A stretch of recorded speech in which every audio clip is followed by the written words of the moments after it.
Welcome to Sandown for the first round of this year's Australian Touring Car Championship. ABC Sport will be following the touring cars across the nation this year, bringing you all 7 rounds starting today and culminating in July at Adelaide International Raceway. And what a fight it should be for championship honours in 1984. Defending champion is Allan Moffat in his Mazda RX-7. The controversial 13B motor gives the car what some of his rivals consider to be virtually an unfair advantage, but there will be competition. Peter Brock in the Holden dealer team Commodore will see to that. So too will Dick Johnson, who's driving a new Falcon after that terrible accident in practice at Bathurst last year. George Fury in the turbo-powered Nissan Bluebird, Jim Richards in his BMW, and of course Allan Grice, who won the equivalent round of the championship here at Sandown last year. Second last year was Peter Brock, third Dick Johnson, fourth Fury, fifth Murray Carter, sixth Steve Harrington. They're all back again this year. Brock, Johnson front row, Moffat, Masterton second row, Fury, Richards third row, Cullen and Grice fourth row, McLeod, Parsons the fifth. And the crescendo of noise is building up and up. The excitement's tremendous. There's 10 seconds to the start and the crowd is ready to yell. They're away. It's a best start for Masterton initially. Then Moffat goes like a jet. Brock, those going at about an even pace in front. Johnson falls back. Moffat will probably slip down the inside of him second, but Johnson boxes him out. And Masterton tries to bully him too. Fury's fifth. Richards takes over that. McLeod wide and an accident. McLeod too. So it's one of the Kmart cars. I'm not sure whether it was Cullen, and Johnson only just stayed on the bitumen. That's the second corner. This is what happened at the first. Oh yes, he's had a big hit. That's Andrew Harris's car, the ex-Peter Brock car, which won last year. McLeod was 2 wheels in the air there, and has heavily belted the rear of the car. So the race leader is Brock from Johnson, from Moffat, Masterton,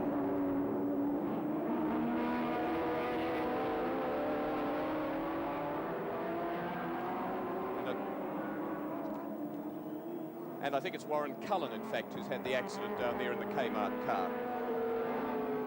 No, it's Harris. Well, that front part was the accident before he had the second accident.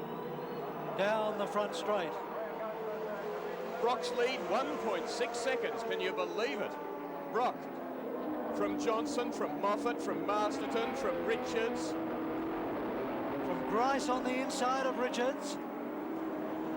And then Fury trying to come up the inside of Grice into the braking area. And got him, I reckon. Fury, is he the next one we see? He is. And Richards well placed too to go down the inside of him. It's David Parsons heading another pack further back.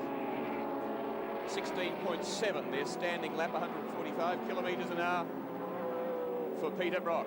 Masterton ranges past Allan Moffat, which would make Moffat say, look at the power they've got, but then he's got some handling that enables him to pressure Masterton down into the S's. Richards is around. Grice will be delighted with the way the BM's handling.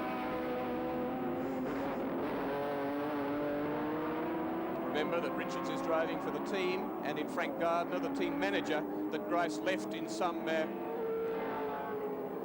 unpleasant tone a while ago. Now it's Moffat against Masterton down the straight. The Ford fans wild as Steve Masterton upholds their glory. Side by side they go down into the braking area, and it's Moffat who takes over from Steve Masterton. Very wise of Steve Masterton. The man on his inside there knew a lot more about it than he did, and he was pretty wise not to pursue that argument. The race leader, Brock, leads Johnson by an amazing, to me, at the end of 2 laps, 2.47 seconds. Oh, and somebody straight ahead into the safety fence. It's Allan Grice, saved by the tyre barrier from more serious damage. Allan Grice on a lease of the car for 2 laps. You can see the door was still able to be opened, so it stayed pretty rigid in the passenger compartment. This is Grice's favourite Commodore, the car that set the 100-mile-per-hour lap record at Mount Panorama 2 years ago. As we look at Grice now, it goes straight on at Castrol Corner. Never even looked like turning, must have lost his brakes. And now the leader, Peter Brock, from Dick Johnson. Allan Moffat in third position, and Steve Masterton now really asserting himself up into fourth.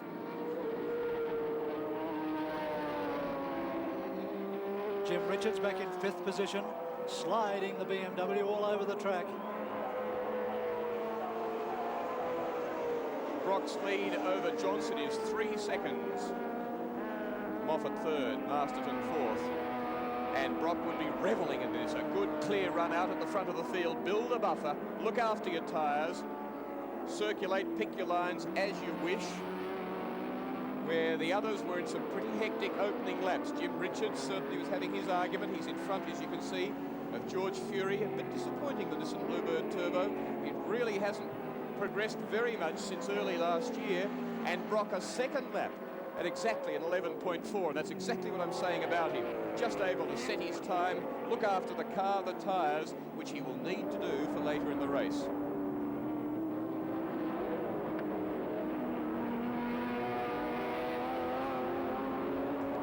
Moffat very defensive of his 13B engine yesterday during practice, claiming that it just doesn't give him the horsepower that people say it does. He claims that most people reckon he's got an F111 engine underneath there, when in fact he can almost not, as David Parsons goes off in the S's. Parsons brought into the Peter Jansen car at the very last moment, having retired his own vehicle, which was bent rather severely last year on a couple of occasions. And Peter Brock has done the 3 flying laps exactly at 11.4 every lap. They call him Peter Perfect, you know why.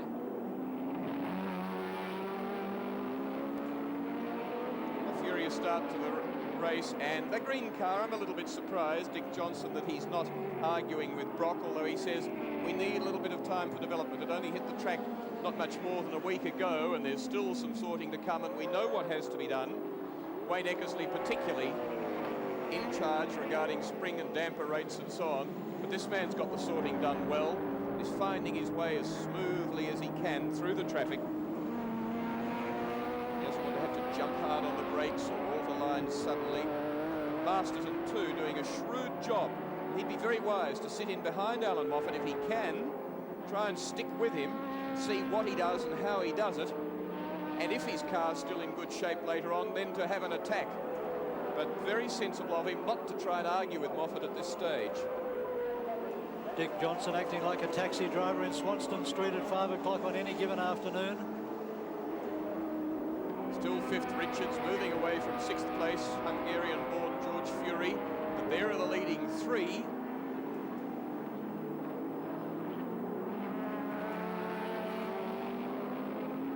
Slower traffic getting out of the way of the big green Falcon.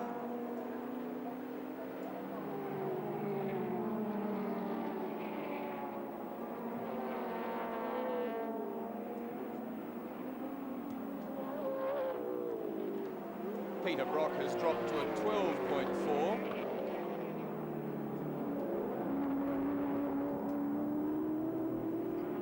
So he's added a second to his lap time in that last lap.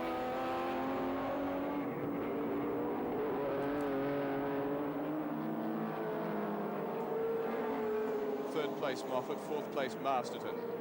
Johnson, and there 39, just recovering from the spin, John Bundy, Mazda RX-7. 21, John Lusty's car parked off the track on the straight. Masterton, is he getting smoky? Yes, Masterton, I think, starting to overheat. And he's pulling in to give his pit crew a look at what's happening at the front end of the motor car. So Steve Masterton starting to fall out of it. Will go to the pits at the end of this lap fairly certainly. Bad luck for him. He was well placed there. Brings Richards to fourth. Fury to fifth. And Fury right behind Richards now. Doesn't yet. Fury right behind Richards. There it is. And George pulls out of the slipstream, maybe not to try and pass, but to try and keep the turbocharger cool. There are no fewer than 5 temperature gauges in the Nissan Bluebird. One for differential temperature, one for gearbox, one for water, one for engine oil, and one for exhaust manifold. And Fury must keep a weather eye on all of them, or that turbocharger is likely to blow. Again, debris on the track. Something fell off one of those 2 cars. When George Fury looks at his exhaust manifold temperature, incidentally, it sometimes runs to, believe it or not, 1,000 degrees centigrade. Not by plan. They like to stay more than 120 degrees cooler than that, but it certainly can go that high. As Jim Richards got a bit untidy, tightened on his apex there, kicked both inside wheels a little high off the ground. Masterton doesn't go to the pits. Fury looks for the inside running on Richards. But the clean but hard New Zealand driver doesn't let him do it there, but he might at the next. Fury hard on the picks, on a bit of cement And Fury's dust, done and it. goes into 4th place. Now out after Masterton, who's decided that whatever was happening in the car can be put up with for the moment. 5th place indeed. But then Richards comes again and takes Masterton, as Masterton really starts to flag. There's Moffat. Not far behind Johnson, and it's a 26-lap race. And they're only on their 8th. Fury doing constant wheel work to keep the car exiting smoothly as he flows it to the outside of the track. There you see the field. Brock, the second of the cars in the foreground. 2 lapped cars, then Johnson, then Moffat. 6.2 seconds the gap from Brock back to Dick Johnson. Johnson starting to slide the motor car around. 12.6. Dick's crew tell him he's just done the previous lap. Oh, and look at him snap on the opposite lock. And then further back, Steve Harrington in car 4 on the inside. Arguing with Jim Keogh in car 12 on the outside, and is going to do it. Harrington, he was Alan Grice's teammate last year and learned a lot from the wily and experienced Grice, including how to get across there and make it very hard for anyone to get through, as Keogh now gets everything locked up trying to pass him. And Will Keogh go didn't wide. profit at all by that. That was silly. And Warren Cullen tucks in and has a crack at him as well. And Masterton goes to the pits. Disappointment for young Steve. That really was a very good effort on his part.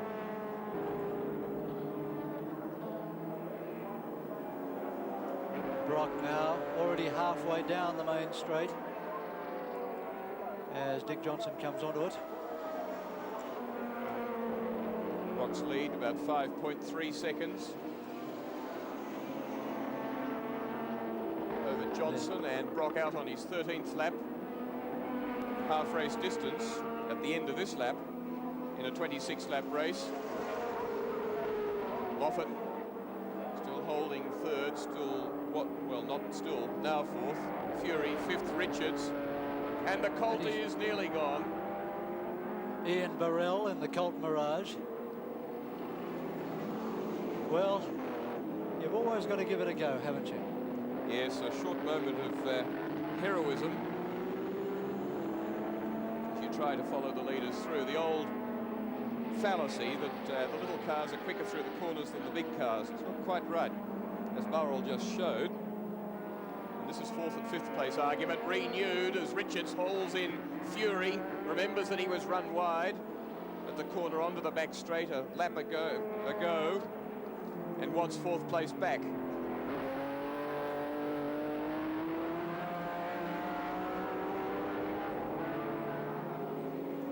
Richards' team manager, Frank Gardner, got a lot of weight off the front end of this motor car over the Christmas break. Moved the dry sump to the boot of the motor car and got it right away from where it would cause a lot of understeering in the slower corners. As now Richards pulls out to pass this car very fast down the main straight, but matched by the Nissan Bluebird of George Fury.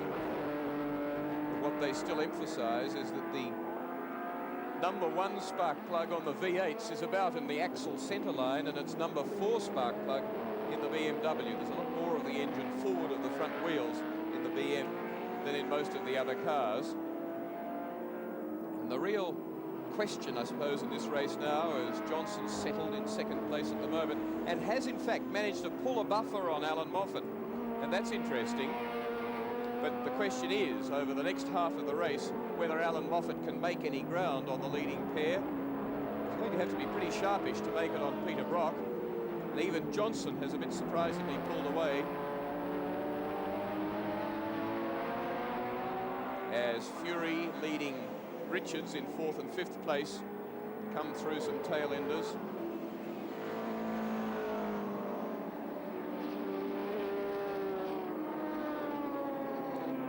Richards using all the track this time for a big slingshot down the straight, up into 5th gear.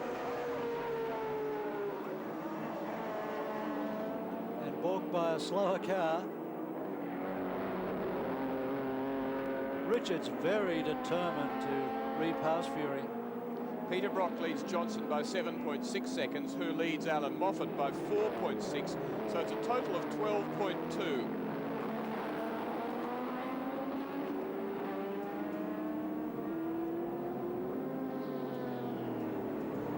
Let's see what happens to that gap as the race progresses, because that's the real interest. Can this car, a little light Mazda on soft compound tyres, make any ground on the heavier cars that don't point quite so well? The centre of gravity is just a little bit higher, as Fury comes in a bit early to that corner.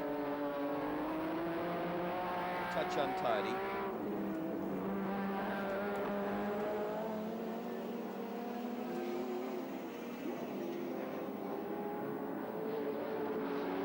Last year, Fury came second in the Australian Touring Car Championship without winning a race. He claimed 2 seconds, a third, 3 fourths and a 5th. Held pole position once during the year. This year, of course, he's having to race in the outright class and therefore picks up less points than he did by being a 3-litre class car. Richards, on the other hand, didn't contest the Australian Touring Car Championship last year while waiting for the 4-valve head to arrive for the BMW. The 2-valve head just simply wasn't powerful enough nor competitive. The 4-valve head, incidentally, gives him about an extra 80 horsepower. Where's Allan Moffat? Allan Moffat has been off the... No, he's right. He's in the right spot. Well, he slipped by my gaze. But the gap Johnson to Brock has diminished.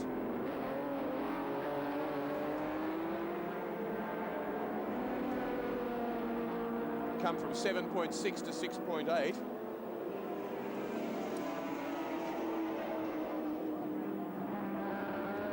Moffat passing the Valentine car of Murray Carter. That's Moffat's board there, telling him he's minus 11.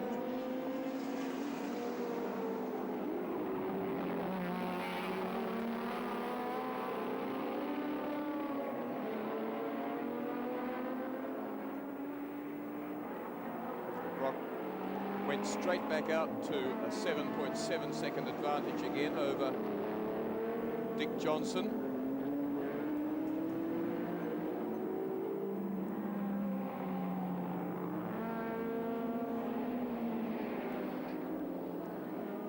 Moffat, in fact, has lost ground on Johnson. He's gone out to 6 seconds in arrears. And look at the oil stains all over the back of Moffat's car. There are stains all over the spoiler. The aerodynamics would obviously be forcing whatever is spilling from Moffat's car up to the back of the motor vehicle.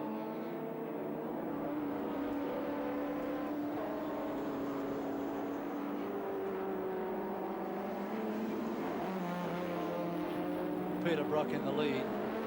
He and Larry Perkins and John Harvey have worked hard over the off-season. They've done a lot of tyre testing with Dunlop and Avon and have chosen to run on Dunlops today.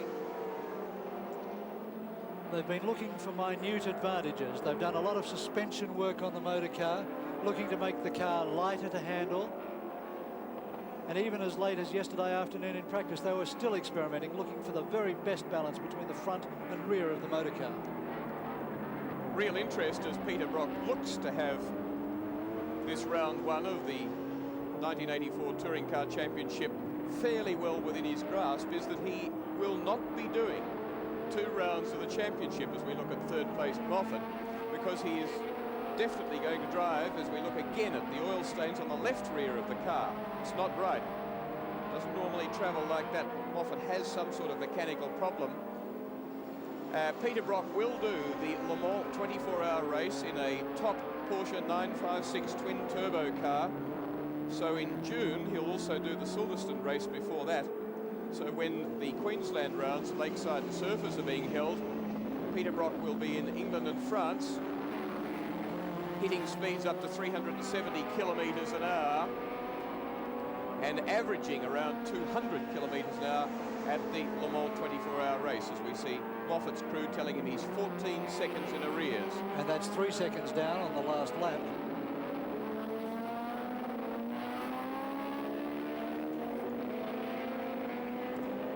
On that man, Peter Brock.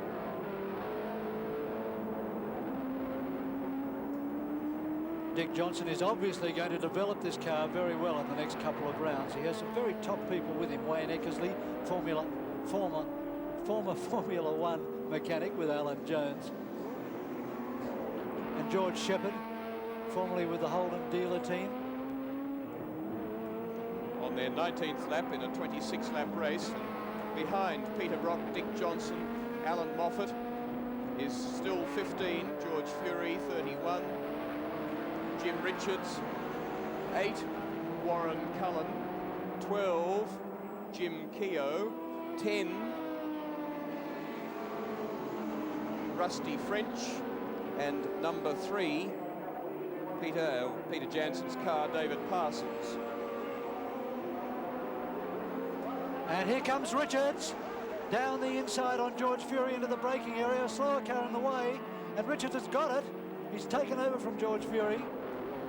And goes round the outside of Mike Emery. Fury now fights back, coming up into Castrol corner, and he's got it on the inside.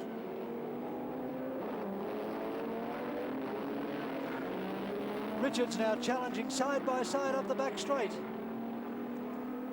390 horsepower from the inline 6-cylinder engine, but revving to about 8,000 odd revs, where Fury with the boosted turbo in the Nissan Bluebird does less revs, but gets the thing a lot of torque from the turbo boost, but only about 300 horsepower.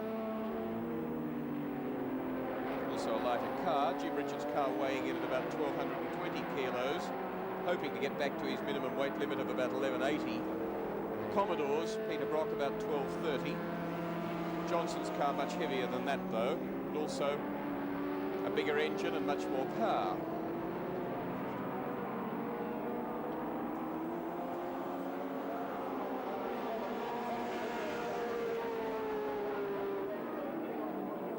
The positions after 20 laps, you can see Brock by a country mile from Dick Johnson, with Allan Moffat limping in third position.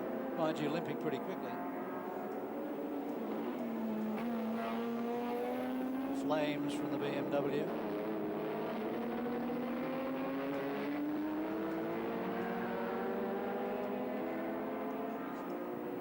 Fury's turbocharger, incidentally, spins to 180,000 RPM.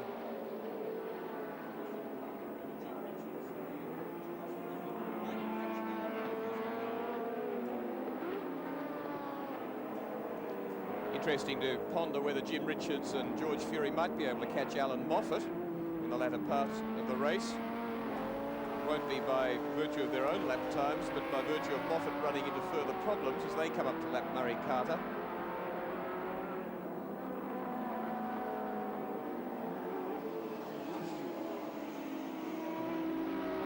The next round of 7 in the Touring Car Championship is March the 11th at Symonds Plains in Tasmania. And then we take you on the 1st of April to Wanneroo circuit in Western Australia. We'll be covering all rounds on ABC Sport, as well as quite a number of other motor race meetings through the year. We'll be doing the Sandown endurance race on the new circuit here, 4.5 kilometres around. Moffat to Richards is 12.27 seconds, incidentally, as we look at Dick Johnson. We'll be covering a number of motorcycle meetings as well. So a lot of top motorsport ahead of you this year on ABC TV.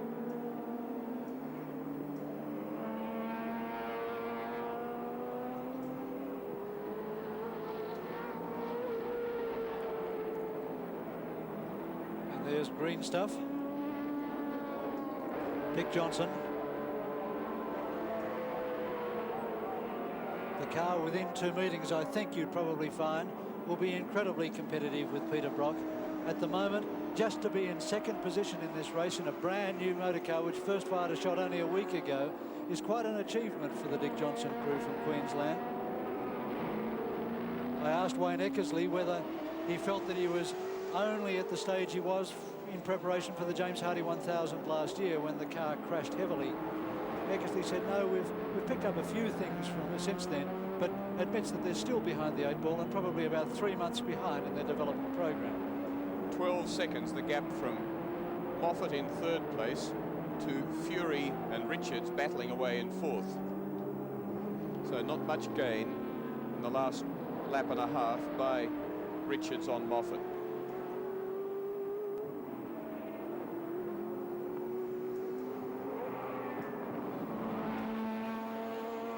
Moffat failed to finish this round of the Australian Touring Car Championship last year with rear axle problems after getting involved in a braking duel, but still went on to win the Australian Touring Car Championship on 166 points with 4 wins, a second, a third, and only 1 failure to finish here at Sandown. There's our friend in the little Colt again. Oh, and this time he's hurt it. Ian Burrell in the Colt Mirage. It's parked at a fairly precarious position on the track at the moment, and the officials and the driver fairly wisely decide to abandon it, but they've got to get it out of there before the faster cars come through again. Richards due, the next car, as the flags wave furiously, and quite rightly, and here he comes. He's now 12.7 seconds in arrears to Moffat, so the chance of Moffat slipping back behind, or to worse than third, seem not to be very real. And abandoned ship is the order of the day, and that is not the right place to leave the motor car. Obviously everything's locked up under the front with constant velocity joints not wanting to turn anymore. But this is going to be something of a shock to Peter Brock as he arrives at the end into the braking area. Car 47 is Dean Lindstrom. That's Warren Cullen in the Kmart car. There's Brock.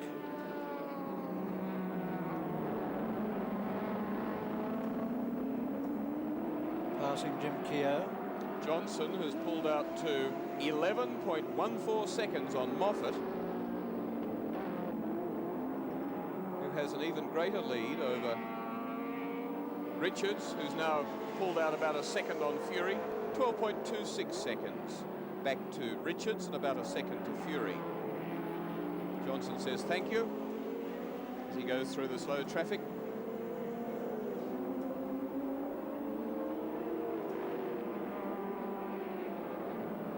And Allan Moffat will be very disappointed with his inability to match it with the V8s on this track.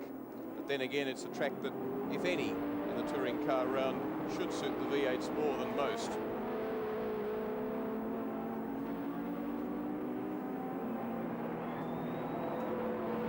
Nevertheless, he was able to cut and thrust and argue about the lead last year, Allan Moffat, as Peter Brock goes out on his final lap now, cruises out to the new exit point for the Yellow Terror corner, and is now less than 2 kilometres from victory in round 1 of the Australian Touring Car Championship, the 25th year in which it's been conducted. It hasn't always been a series.